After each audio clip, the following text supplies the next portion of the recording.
Kebebasan berpendapat berbalas teror.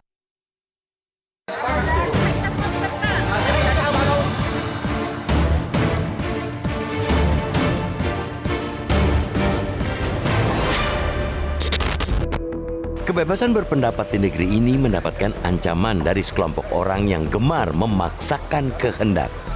Mereka tidak segan menunjukkan sikap-sikap anarkistis agar keinginan mereka dituruti.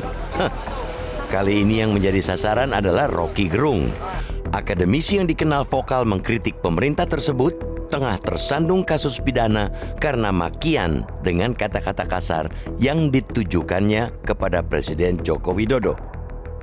Rocky ramai-ramai diadukan ke Polda berbagai daerah dengan tuduhan menghina presiden. Pro kontra pun mencuat dan belakangan polisi memproses Rocky secara hukum. Namun bukan atas tuduhan menghina presiden.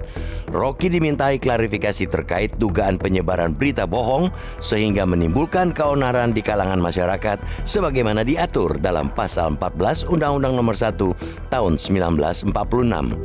Polisi menyebut dugaan berita bohong memancing keonaran di sejumlah wilayah. Rocky juga diproses terkait dengan pasal 160 KUHP tentang penghasutan dan pasal 45 Junto pasal 28 Undang-Undang Informasi dan Transaksi Elektronik atau ITE tentang penyebaran berita mengandung kebencian. Alih-alih sabar menunggu proses hukum, sekelompok orang memilih mengintimidasi bahkan sampai melakukan kekerasan. Rocky dilabrak seusai diperiksa di Mabes Polri Rabu 6 September lalu. Pelakunya perempuan yang belakangan diketahui sebagai bakal calon anggota legislatif PDIP Kabupaten Cianjur, Jawa Barat.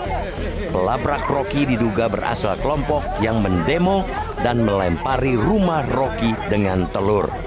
Kemudian pada Jumat 8 September, sekelompok orang yang menyebut diri dari Pejuang Nusantara Indonesia Bersatu atau PNIB menggelar aksi penolakan atas diskusi yang menghadirkan Rocky Gerung sebagai salah satu pembicara.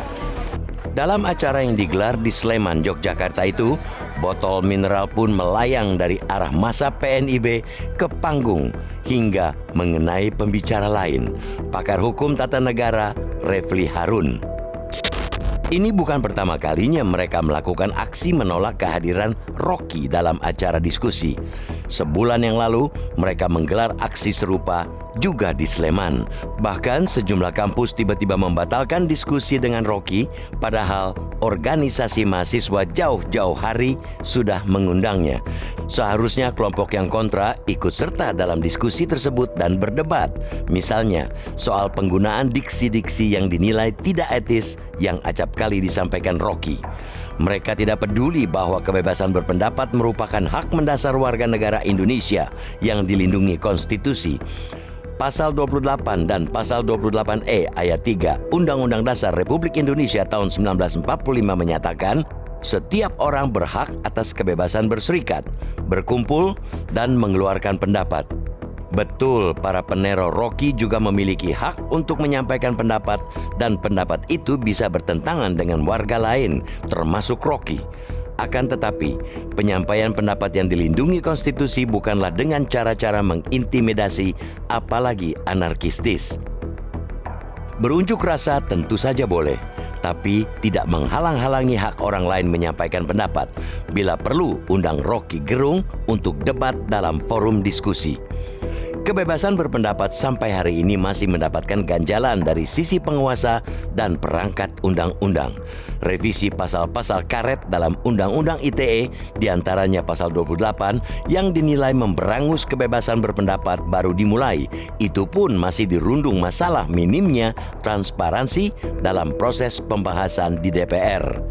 Kemudian ditambah dengan perilaku sekelompok masyarakat yang cenderung anarkistis dalam merespons kebebasan berpendapat.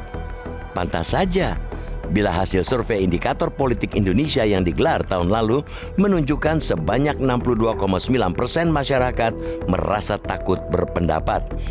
Edukasi secara luas kepada warga negara agar jangan takut berpendapat sekaligus menghormati hak orang lain harus digalakkan demi menegakkan demokrasi. Yang jelas, upaya itu akan muskil bila pihak penguasa mencontohkan sebaliknya.